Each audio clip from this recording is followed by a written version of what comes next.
Good evening. This is Gateway Gazette's weekly show that we broadcast every Thursday evening from our London studios in Wembley. We have been doing that for over 17 years or more, and we are grateful to MATV for hosting or allowing us to work from their studio. This program has evolved as we started it in 2009. The program started when, on a sunny August day in Gujarat, many Christians, innocent Christians, were burnt alive. We promised with ourselves that as long as it's going to be possible, we will try to highlight the misery, the persecution, the injustice to Christians in Pakistan. And we have done that for the last so many years with your help and with your support. And what we have tried to, sometimes we see nothing that shows up of your efforts in your lifetime. But you know, we are laborers in our effort. We are gardeners. And few and lucky gardeners manage to eat the fruit of their labor and fruit of the trees that they plant.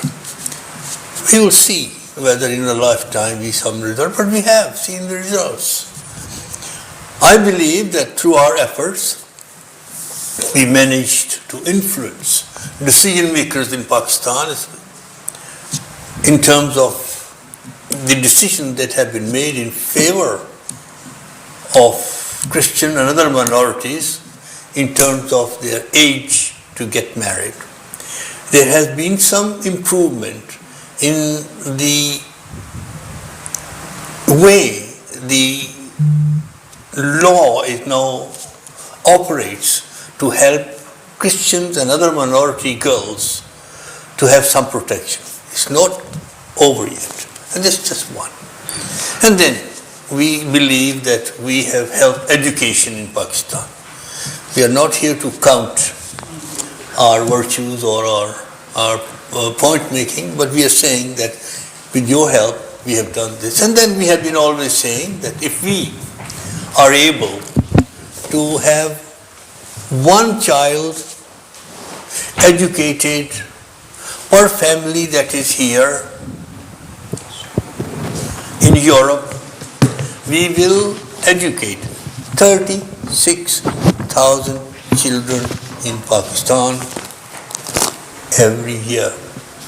And if everyone had done that some 14, 15, 19 years ago, since I have been asking this,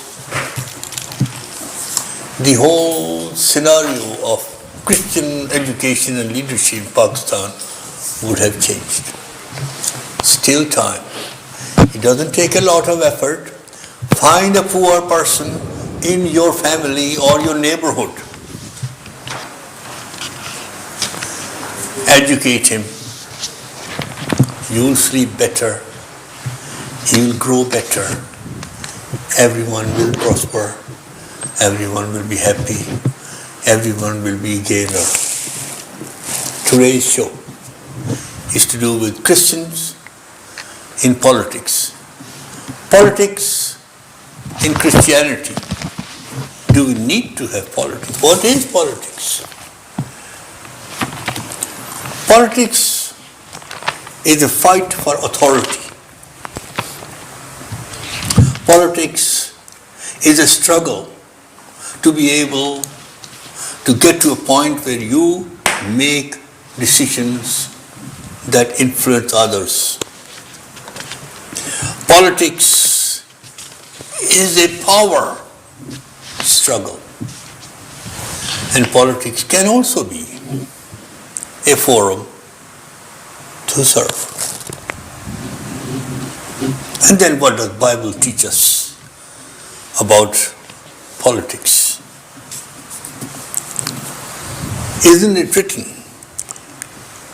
that you're all God's servants for your good? That is Romans 13. And then we go to today's politics. Why aren't our Christian young people coming in politics? What is stopping them? And if they do, how do we promote them? And then, of course, the long-term suffering that we have about Christian bishops and pastors and moderators who are politicians, evangelists, bishops, teachers, principals, all rolled in one. And have they done anything good while they have been in leadership? These are some of the things we'll be discussing in this show. Thank you for watching. Keep watching this show. It's an interesting program. On the right, to help me navigate through this show, is my dear friend and colleague, Dr. Injili. Sir, welcome to the show. Thank you. And on my left, we have the fortune of having with us Madam Shikana.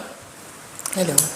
An IT specialist, a person deeply interested in change, Absolutely. deeply interested in progress of our community, deeply interested in service, and deeply interested in politics.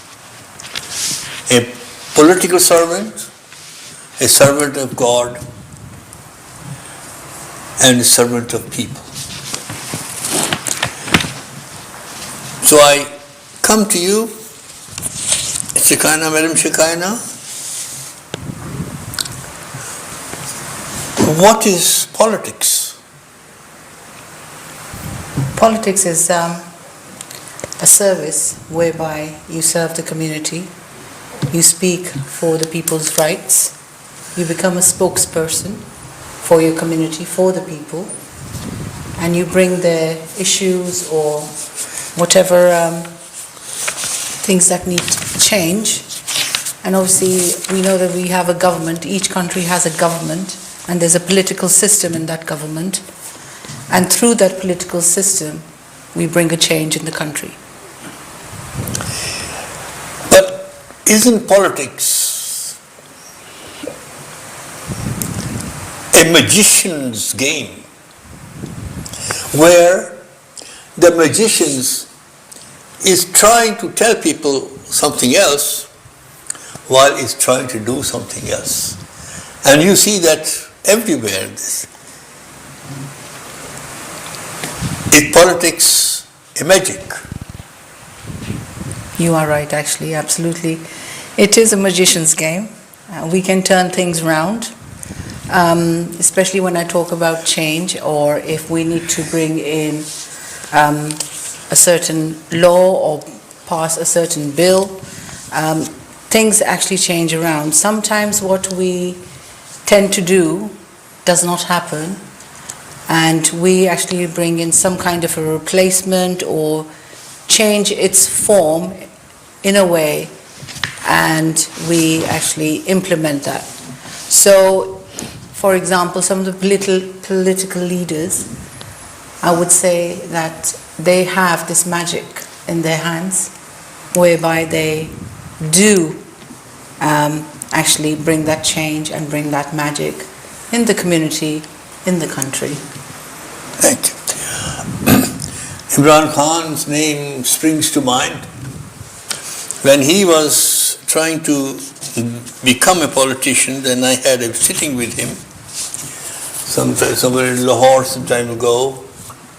He was campaigning for his political start. And he said, Dr. Sahab, change is coming.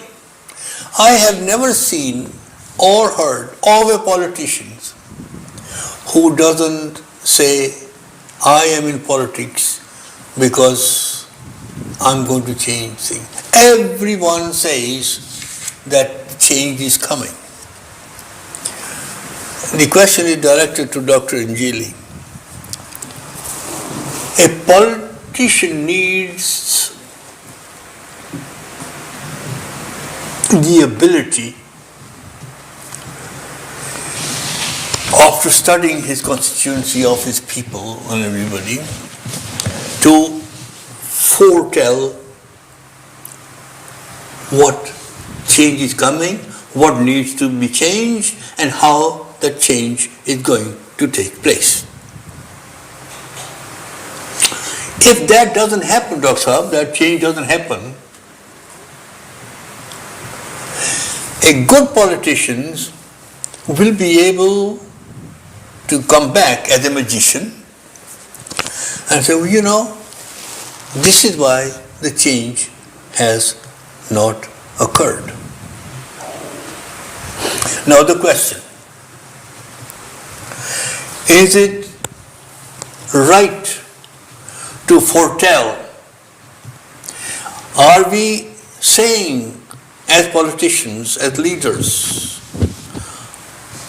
that there is a storm on its way and the storm doesn't come and say, well, you know, the storm hasn't come because things changed? What we're really saying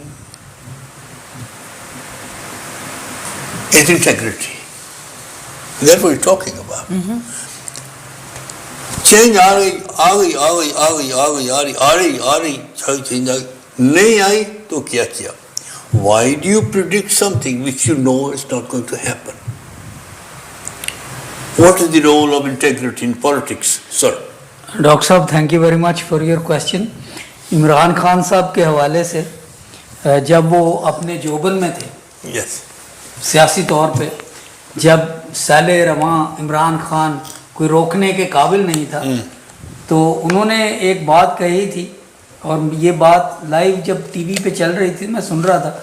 उन्होंने कहा कि हम आएंगे और तारीख उलट देंगे, हम आएंगे और तारीख उलट देंगे. तो वो मेरा बचपन का जो तालिब इल्माना ज़हन है, तो मैंने फ़ौरन लफ्ज़ तारीख लिखा. तो ये ते अलफ रे ये और खे है, इसको उलट के मैंने दोबारा लिखा तो वो बनता है खैरात.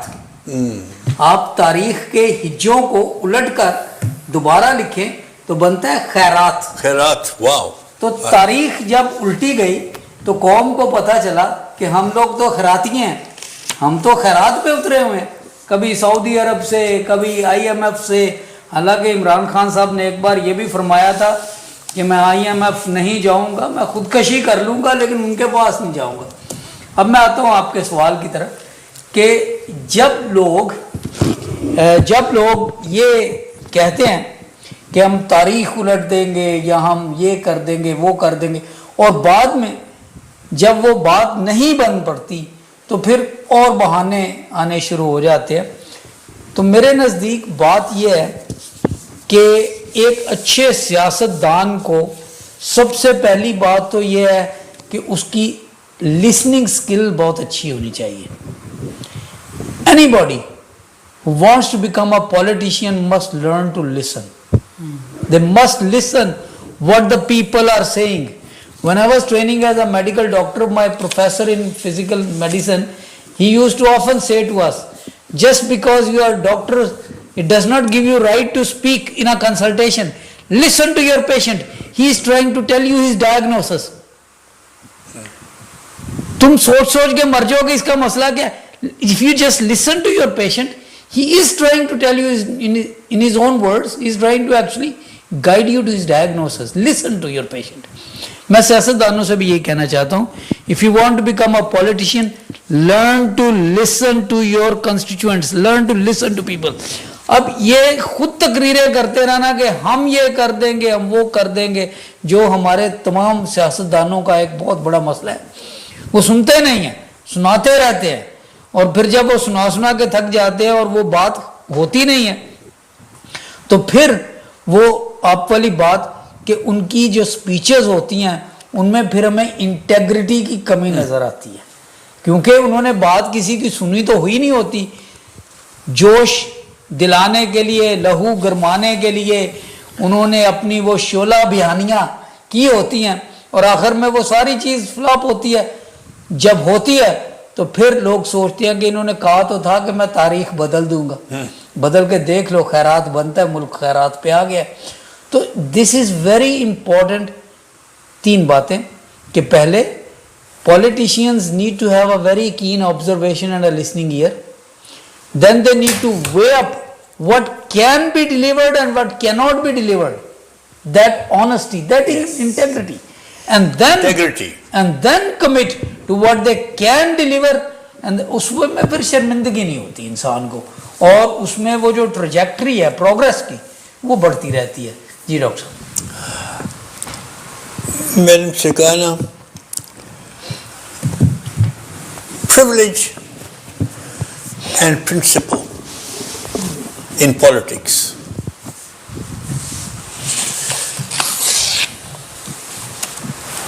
It's human nature to gain position of importance, leadership,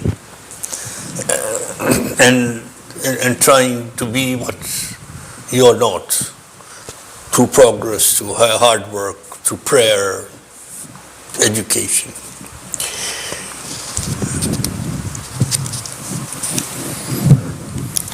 How important are principles of integrity and hard work and service in politics when it is really coming to the point that some politicians want only the privileges and nothing else? Well, we've had some examples in the past whereby we've seen some politicians who've had their designations, who've done things for the country, who've had the privileges, and there have been times that their principles have not been recognized. So people who value privilege and principle in politics, they recognize their responsibility that come with power and influence. And in this case, hard work is very, very important.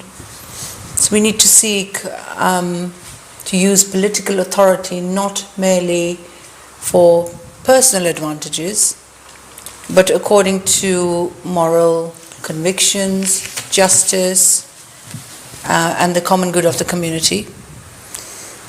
So I believe that having that privilege is great, but I think it's most important to have your principles and to have that hard work. Without hard work or principles, I feel and I believe you won't be recognized in the government or in your political career.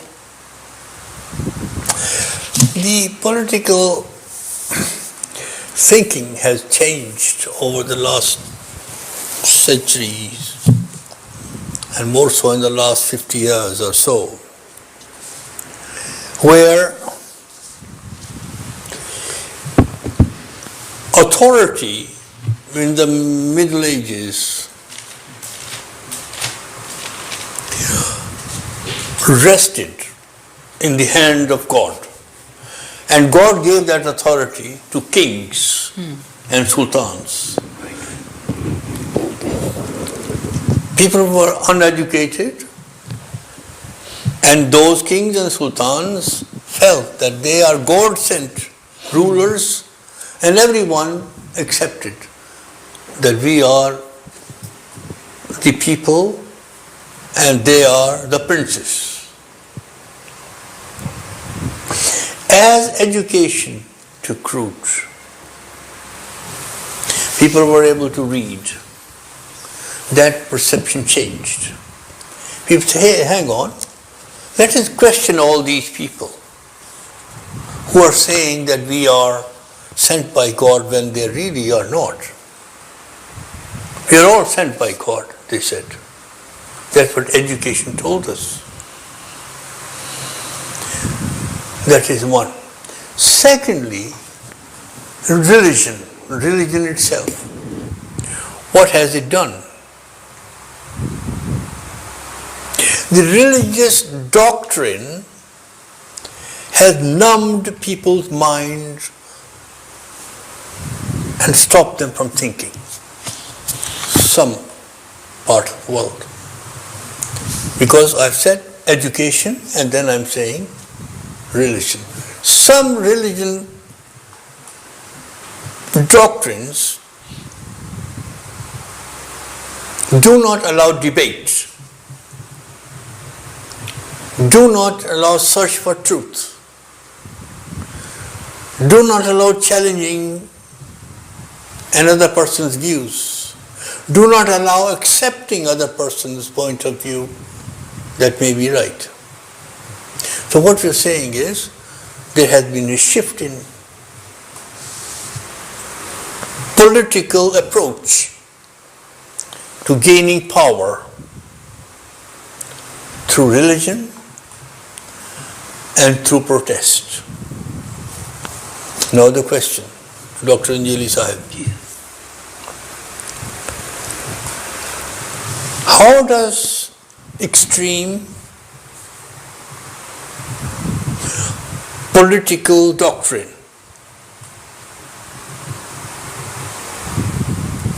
influence a young mind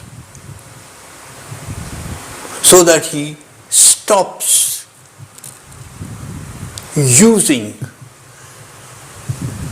his cognitive abilities to make a decision and only does what somebody else tells them to do? Because ultimately, if these people who are not able to do what they ought to be doing through thinking are doing something that people are telling them or a doctrine is telling them, a mass of young people will be doing things which are like robotics. Right. What are thoughts? Thank you, Doctor.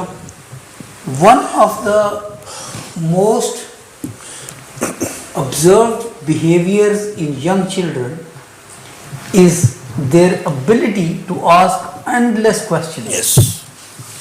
A child, when they are growing up, becomes at a certain age when he starts realizing the material universe and starts realizing that there are things that have cause and effect, then they will keep on asking questions. Why is this like that? ये इधर क्यों चलता है?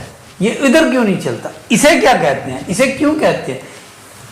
ये छोटा क्यों है? वो बड़ा क्यों है? तितली उड़ती क्यों है? ये कछुआ क्यों नहीं उड़ता? You know, there are, and to us they seem like very sometimes silly questions, but they are not silly. The ability to reason out things and to ask questions is God-given ability. And any religion or any ideology for that matter, whether that ideology is religious, whether it is educational, whether it is secular, whether it is so-called scientific, whether it's political, I don't care what label you give it to it. Any ideology, religious or otherwise, that prevents debate and stops people from asking questions. And there is no such thing as a silly question and there is no such thing as a stupid question. I've always wondered, Isaac Newton questioned why the apple fell down, right? Lucky for Isaac Newton, he was in this country. If he would have asked the same question in Pakistan, I cannot imagine what would have come of him. But this is the problem. Rather than encouraging children and youngsters and the society to ask questions, we say, मुंह बंद करो, हमारी बात सुनो, and this is the reason for a million miseries and also for why our countries have not produced universities that rank among the top 100 in the world. Because we are not used to or taught to ask questions. We have rote memories. These days with computers, rote memory is zero. Nobody needs rote memory. It's all on click of a button. It's the thinking, the reasoning that needs to be done, which we have not been taught. The elections these days are won by TikTok. Do you know that? This is what Trump did.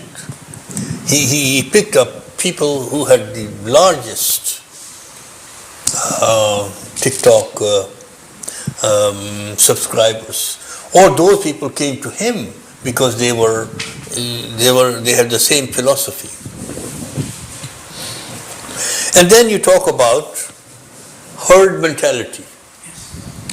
One person says something, somebody else says something, two people are saying something, third person will say, everyone begins to say, because everyone is saying it, I'm saying it, everyone is right because I'm right, I am right because they are right. So that's herd mentality. You apply this principle of herd mentality in religion, where a mullah announces that in Jalawala church somebody has insulted Quran, and this mullah happens to be a leader in Jalawala. So he's got 2 or 3, 4 people he knows, they'll follow him. They go out and say, oh, Mullah Sahib said this. Really? And they go out and say, who said? That fellow said that. By the end of 1 hour, there are 200, 300 people who have attacked the church, burned the houses, killed people, and everything. This is robotic behavior brought in by lack of education, lack of responsibility, and religious indoctrination.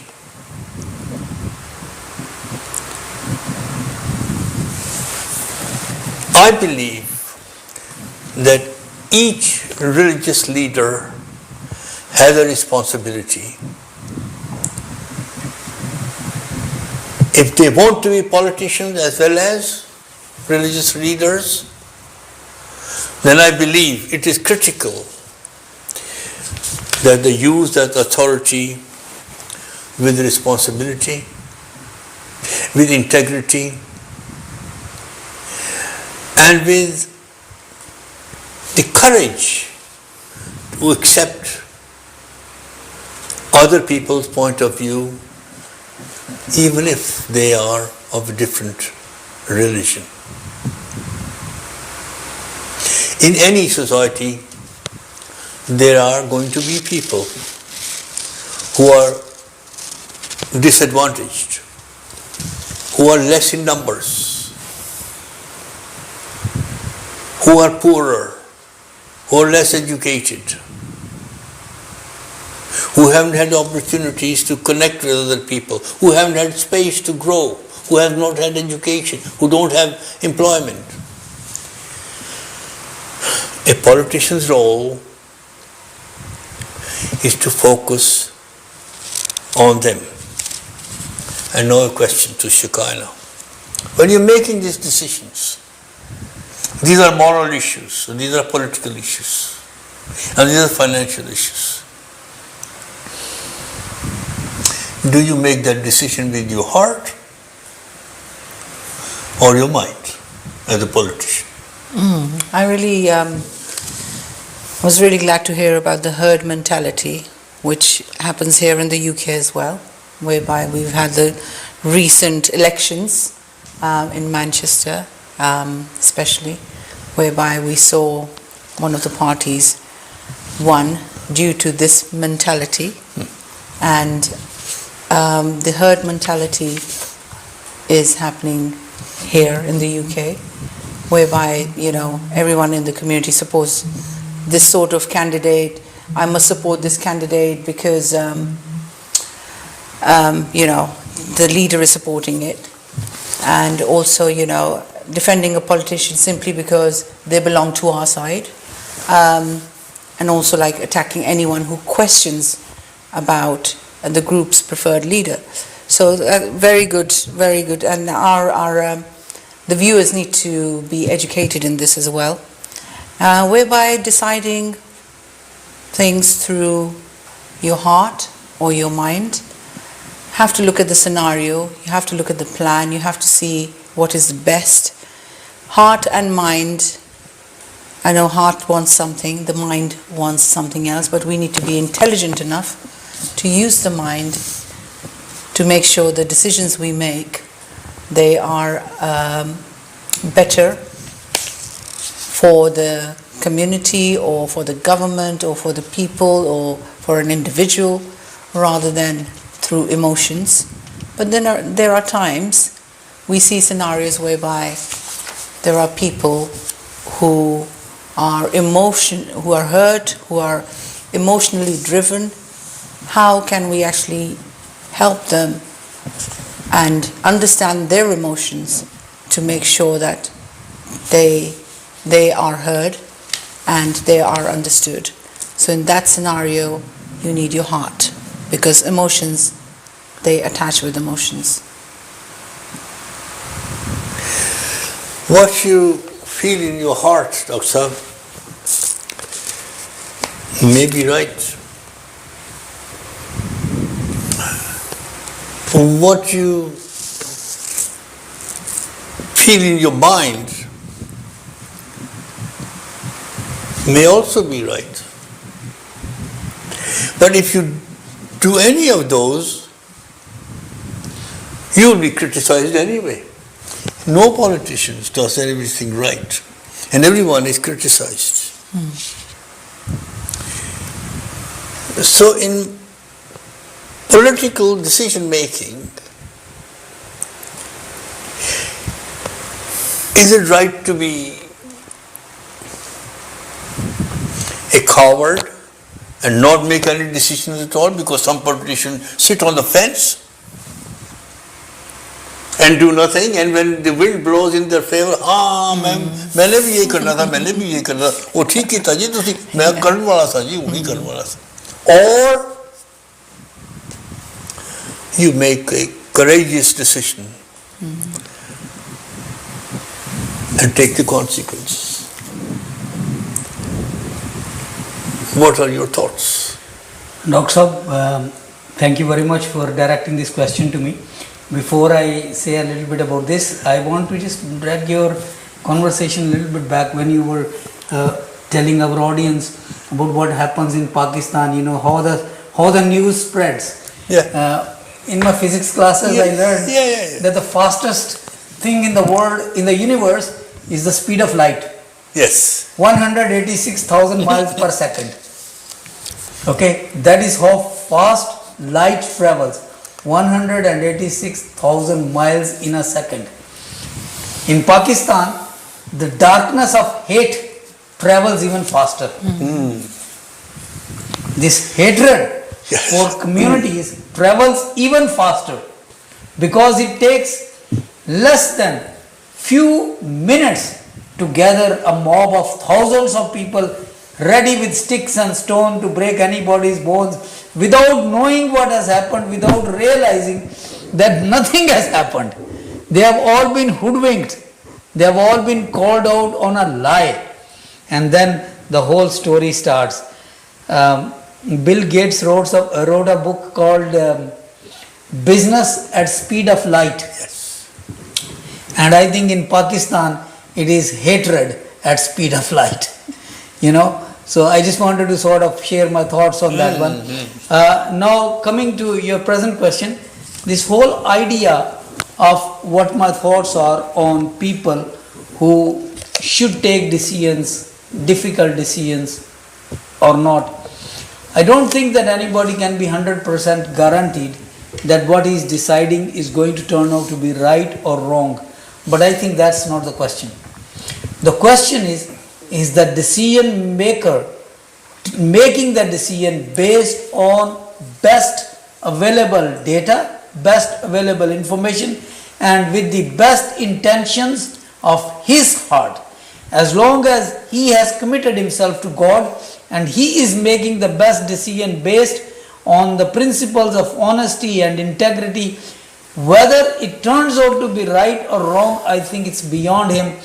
And I think that is where the leadership really cuts. It doesn't matter if you are 1 or 100 or 10. One man on the side of truth is a majority. That is what President Eisenhower said, wartime president, as you probably remember. The supreme quality of leadership is unquestionably integrity. Without it, no real success is possible. Without integrity, you can make small gains until you found out, and then you go downhill. Without integrity, because integrity stays, it sustains you. Integrity will prevail. The truth will prevail. The truth will set you free. Every politician should listen to this. It's the integrity which will take you forward. If there is no integrity, there is no future, and there is no future for any politician, or in fact any leader. And that's what Eisenhower said. And he emphasizes that the ethical grounding is essential for political leadership. Now, it's a difficult one. When Eisenhower is saying ethical grounding, and we're looking at our children who we want to be seeing them as a politician, difficult one. What is ethical grounding? Ethical grounding, I believe, is a teaching to young children where we teach them the virtues of truth, of honesty, of hard work, of love, of respect, of service, of prayer. And if we can inculcate these virtues and these attributes in our children, and we are talking about most of our viewers are from other religions than Christians, but we are talking about every household today. Ethical grounding to children. Make them better human beings, whatever religion they are. Integrity, tolerance, love, forgiveness.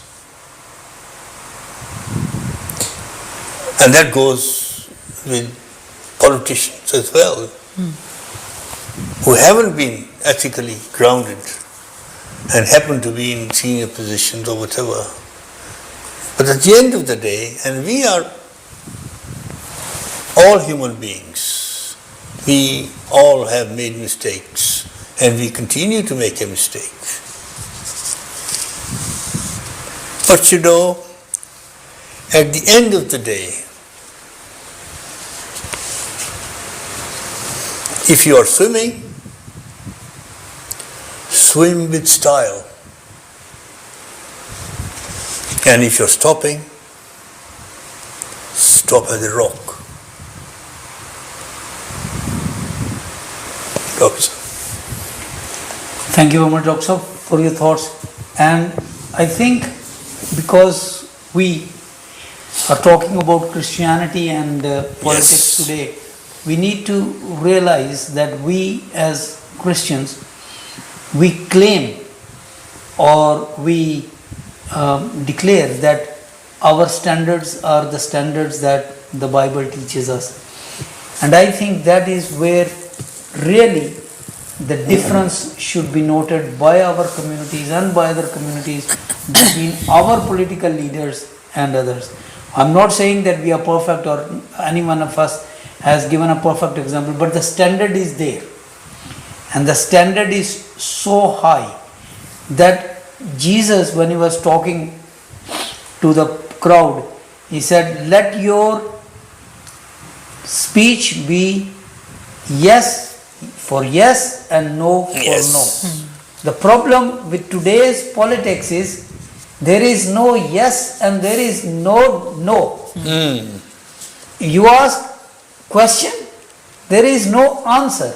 There are a lot of words and though there are a lot of phrases, but there isn't any. Now I understand politics is not easy, but maybe it will be well for our Christian youth, budding politicians and all the people who are in various areas of responsibility, that nobody is expecting you to do miracles, nobody is expecting you to be a God. हम जीत कर जमीन से चांद तक का पुल बना देंगे, nobody is expecting that. But when you say something, say it with proper reservations that there are certain things we can do, other things we cannot do. The problem with all politicians in states as well as in UK and in our country is that we paint a picture that is not deliverable. Yes. We set standards that are not achievable, and therefore we all end up painting politics with bad name. Politician, ये intelligent भी है बंदा, ये बोलता भी बहुत है, झूठ भी बोल लेता है, ये तो सियासतदान बनेगा. And this is a very sad situation. It should never be like this, because politics is really of service, of trying to provide justice in society. It's all about justice. It is about cohesion. It is about providing a standard of living in society. It is not about doing the impossibles. ये कोई जादूगरी या शोभदाबाजी या कोई मौजज़ात की बात तो नहीं है. We try to do it like that, but really we have fallen short of the real standards of where politics should be. मैंने कहीं पढ़ा था कि जापान में लोग उस शख्स की बड़ी इज्जत करते हैं जो खुराक बेचता है. वो कहते हैं इसका ताल्लुक खाने से है, फूड इंडस्ट्री है, ये झूठ नहीं बोलेगा. He feeds people. He looks after so he is very trusted man. I think a time must come when people should say he is a politician. He represents the whole community. ये झूठ नहीं बोलेगा. Long ways to go. But there, that's my thought.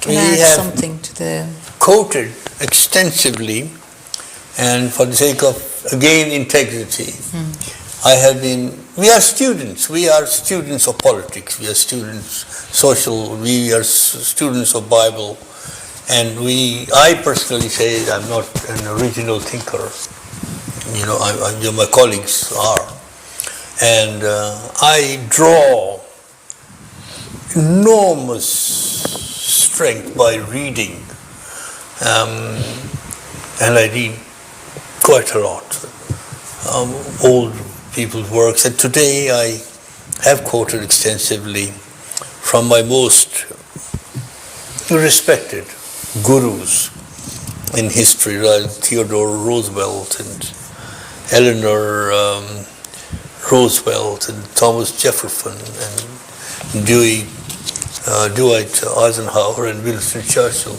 to name a few.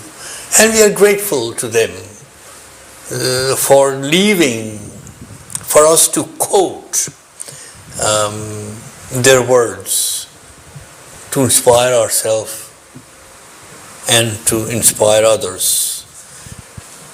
So, as this show draws to close, we will now concentrate on how we are taught in Bible about political responsibility,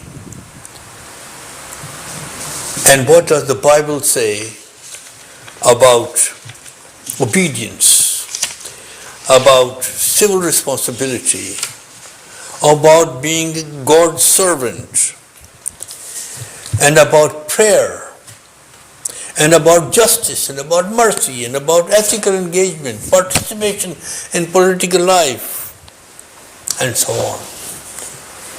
And to help us along in this segment of our show, I'll leave this to Dr. Injili, Your Excellency. Dr. Saab, thank you very much. I am very grateful for you for allowing me this time.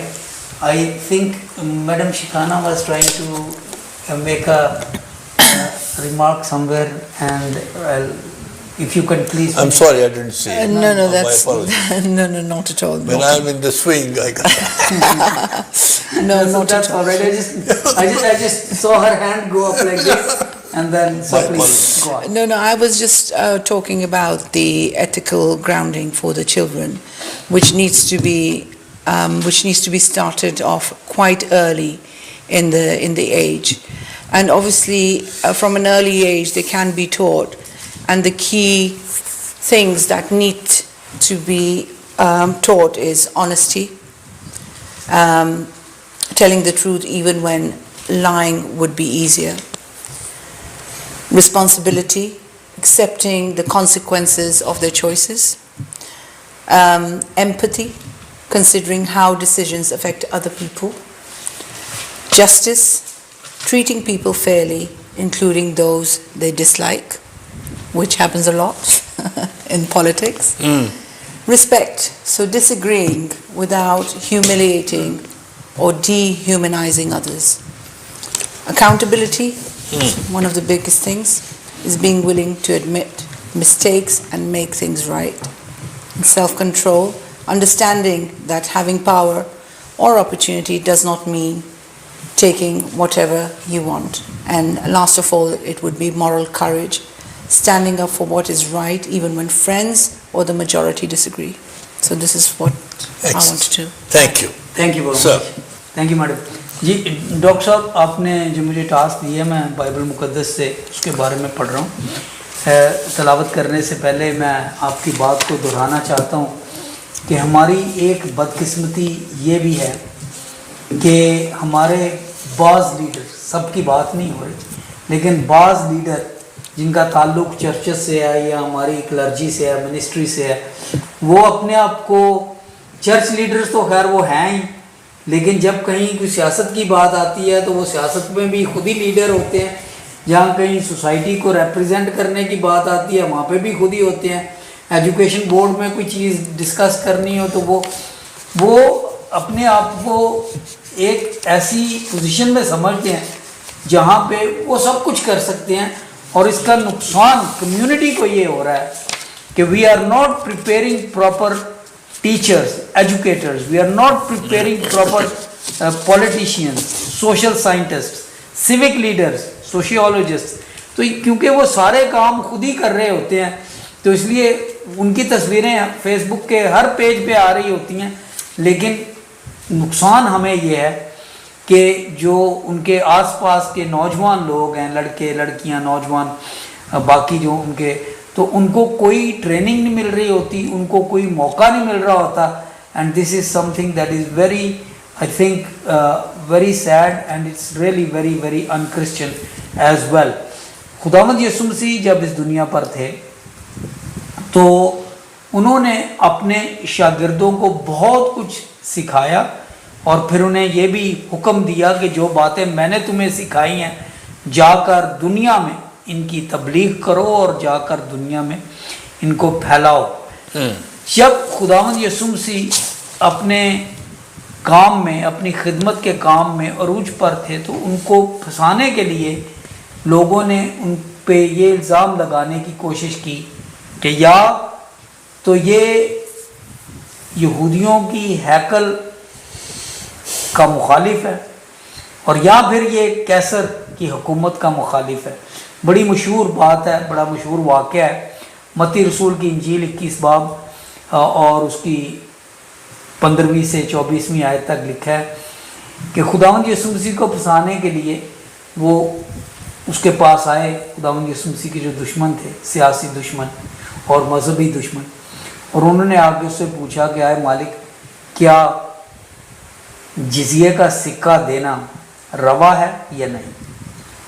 تو اس میں catch 22 یہ تھا، دونوں طرف سے بات پھنس جانے والی یہ تھی کہ اگر خداوند یسوع مسیح کہتے کہ جزیہ دینا روا ہے تو پھر مذہبی لوگ ان پر الزام لگاتے کہ یہ کیسر کی حکومت کو مانتا ہے اور اس لیے یہ یہودیوں اور یہودیوں کے خدا یہوہ کا مخالف ہے.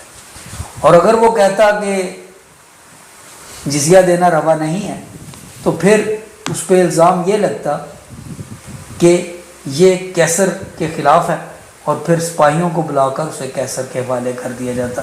یہ ساری بات بڑی تفصیل سے یہاں پر لکھی گئی ہے. جو نقطے کی بات ہے وہ یہ ہے کہ خداوند یسوع مسیح نے ان سے کہا کہ جزیے کا سکہ مجھے دکھاؤ. جب انہوں نے دکھایا دینار تو اس پہ کیسر اگستس کی تصویر تھی. خداوند یسوع مسیح نے کہا یہ تصویر کس کی ہے؟ انہوں نے کہا یہ تصویر تو کیسر کی ہے. انہوں نے کہا یہ جو کیسر کا ہے پھر دو کیسر کو دو، جس کی تصویر ہے وہ اس کے دے دو، اور جو خدا کا ہے وہ خدا کو دو. اب سوال یہاں پہ یہ بنتا ہے کہ انہوں نے یہ نہیں پوچھا کہ آئے مالک اگر کیسر کا سکہ ہم نے کیسر کو اس لیے دینا ہے کیونکہ اس پر کیسر کی تصویر ہے تو خدا کو کیا دیں، خدا کی تصویر کس پر ہے. انہوں نے سوال نہیں کیا. اس لیے نہیں کیا کیونکہ وہ خداوند یسوع مسیح کی الہی حکمت کو سمجھ گئے تھے. فرض کریں وہ یہ سوال کرتے کہ اے مالک تو نے خود ہی فرمایا ہے کہ کیسر کا سکہ کیسر کو اس لیے دو کیونکہ اس کی تصویر اس پر ہے. ٹھیک ہے لیکن خدا کو اس کا دو تو خدا کا سکہ کون سا ہے؟ انہوں نے پوچھا نہیں. اس لیے نہیں پوچھا کیونکہ پیدائش پہلا باب اس کی 26ویں 27ویں آیت میں لکھا ہے کہ خدا نے انسان کو اپنی شبیہ پر اپنی شکل پر پیدا کیا. یعنی وہ سکہ جس پر خدا کی شبیہ ہے وہ انسان ہے. اور یہودی اس بات کو بخوبی سمجھتے تھے، اس لیے وہ بحث ختم ہو گئی. خداوند یسوع مسیح نے جب یہ کہا کہ جو کیسر کا ہے وہ کیسر کو دو، ان کا مطلب تھا کہ جو ذمہ داریاں تم پر کیسر کی حکومت کے شہری ہوتے ہوئے آتی ہے وہ پوری کرو، اور جو ذمہ داریاں خدا کی بنتی ہیں وہ خدا کو پوری کرو. You are citizens of two kingdoms, earthly kingdom, fulfill all the duties. You are also children of heavenly God, fulfill his duties. یہ ہے ہمارے لوگوں کو پہنچائے جانے والا میسج. ہمارے جو لیڈر ہیں وہ اس بات کو لے جاتے ہیں چندے دائیکیوں پر، خداوند کے چندے دائیکیاں لے کے آؤ، ہم خداوند کے خادم ہیں، اس لیے ہم سیاستدان بھی ہیں، ہم ریاست دان بھی ہیں، ہم سب کچھ. بائبل مقدس کی باتوں کو سمجھنے کے لیے بہت ہی حکمت اور دانائی سے ان باتوں کو سوچنے کی ضرورت ہے. بائبل مقدس میں جو کچھ ہمارے لیے لکھا گیا ہے وہ مشعل راہ ہے. پاکستان میں ہم پر جو زیادتیاں ہوتی ہیں، ڈاکٹر صاحب ان کا ذکر 17 سال سے کر رہے ہیں، کوئی 12-14 سال سے میں بھی ان کے ساتھ ہوں، میڈم جی بھی اب ہمارے ساتھ ہیں. تو ایک بات جو صرف پاکستان میں ہے میں آج اس کا بھی ذکر کرتا چلوں. ICAO international civil aviation organization نے گائیڈ لائنز بنائی ہوئی ہیں کہ پاسپورٹ پہ کون سی چیزیں داخل ہونی چاہیے، پاسپورٹ پہ کن چیزوں کا اندراج ہونا چاہیے. اس گائیڈ لائن کے مطابق ریلیجن کا ذکر نہیں ہے، اور دنیا کے کسی پاسپورٹ میں ریلیجن نہیں ہے. یہاں تک کہ سعودی عرب کے پاسپورٹ میں بھی ریلیجن نہیں لکھا جاتا، پاکستان کے پاسپورٹ میں لکھا جاتا ہے. اگر آپ یہ گائیڈ لائنز دیکھنا چاہتے ہیں تو document 9303 international civil aviation organization کے ڈاکیومنٹس میں دیکھیں پاکستان میں ریلیجن کیوں لکھا گیا، تاکہ کرسچنز کو پہچانا جا سکے. ہمیں کرسچن ہونے کے طور پر پہچانے جانے میں کوئی اعتراض نہیں، یہ ہمارا فخر ہے.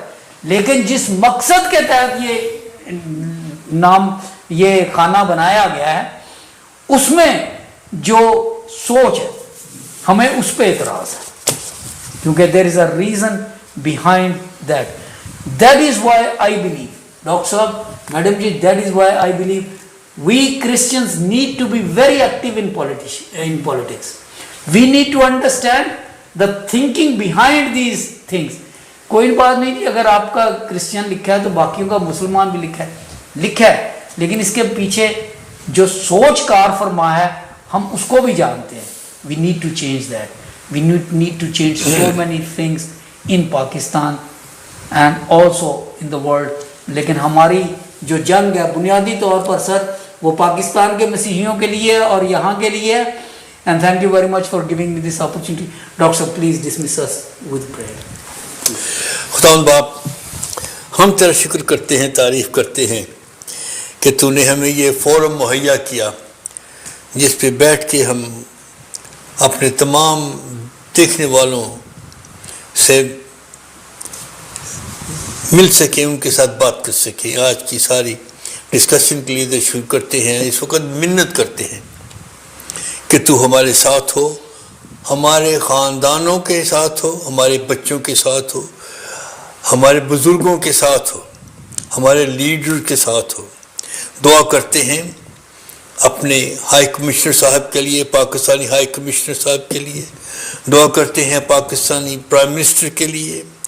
دعا کرتے ہیں یو کے پرائم منسٹر کے لیے, اور دعا کرتے ہیں کنگ چارلز کے لیے اور کمیلا کے لیے.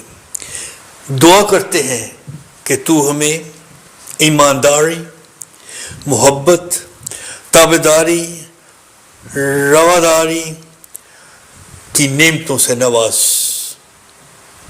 منت کرتے ہیں ان لوگوں کے لیے جو سفر میں ہیں, ان کو صحیح سلامت ان کی سفر, ان کی منزل پہ پہنچا. خداوند یسوع مسیح کے وسیلے سے مانگتے ہیں, آمین.